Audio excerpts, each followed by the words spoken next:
सत्तेच्या धुंदीत तर हे नेते मंडळी सगळे भरकटलेलेच आहेत हो, पण त्यांना आता ताळ्यावर आणायचं काम.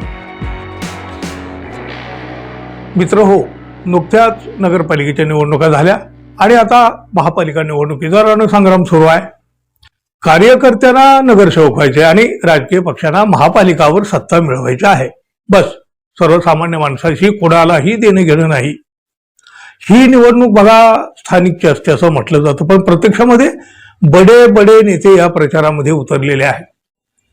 मुख्यमंत्री देवेंद्र फडणवीस, दोन्ही उपमुख्यमंत्री अक्षरशः पायाला भिंगरी लावून प्रचार करीत सुटलेले आहेत.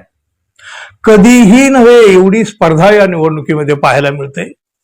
महायुतीचे 3 पक्ष सरकारमध्ये एकत्र आहेत, पण तरी सुद्धा या प्रचारामध्ये एकमेकांचे कपडे फाडण्यामध्ये व्यस्त आहेत.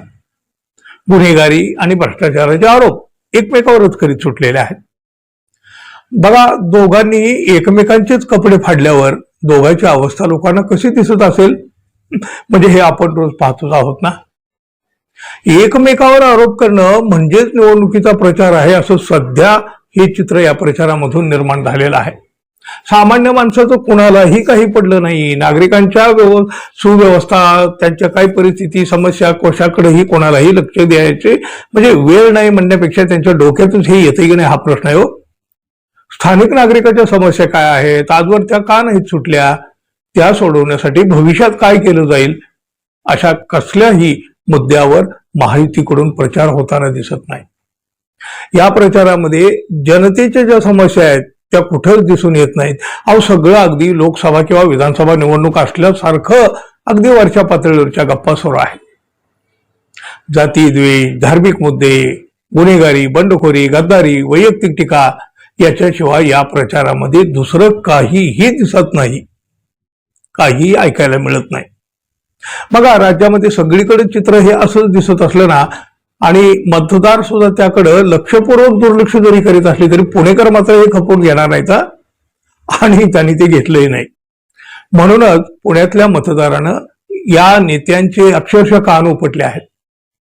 बघा, पुणेरी पाट्या नेहमी चर्चेत असतात. कधी त्या वादाच्या बनतात तर कधी या पाट्या नवा वाद सुद्धा निर्माण करतात.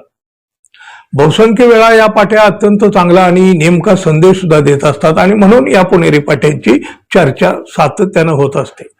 आता बघा, निवडणुकीच्या ऐन धामधुमीमध्ये अशीच एक पाटी मोठी चर्चेची ठरली. स्थानिक नागरिकांच्या कसलेही फायद्याचे नसलेले मुद्दे प्रचारात आलेले आहेत. त्यामुळं पुणेकरांनी या नेत्यांना ताळ्यावर आणण्याचा एक मोठा प्रयत्न केला.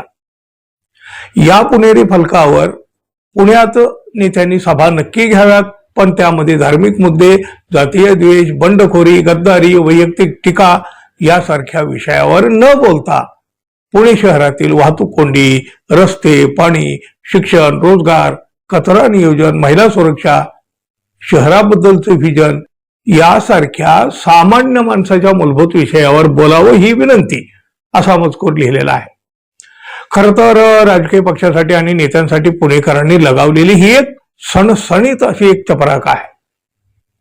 या फलकानं अत्यंत कमी पण परिणामकारक शब्दामध्ये पुणेकरांनी नेमक्या मुद्द्याकडे या नेत्यांचं लक्ष वेधलेलं आहे आणि त्यांना भानावर आणण्याचं काम सुद्धा केलं आहे.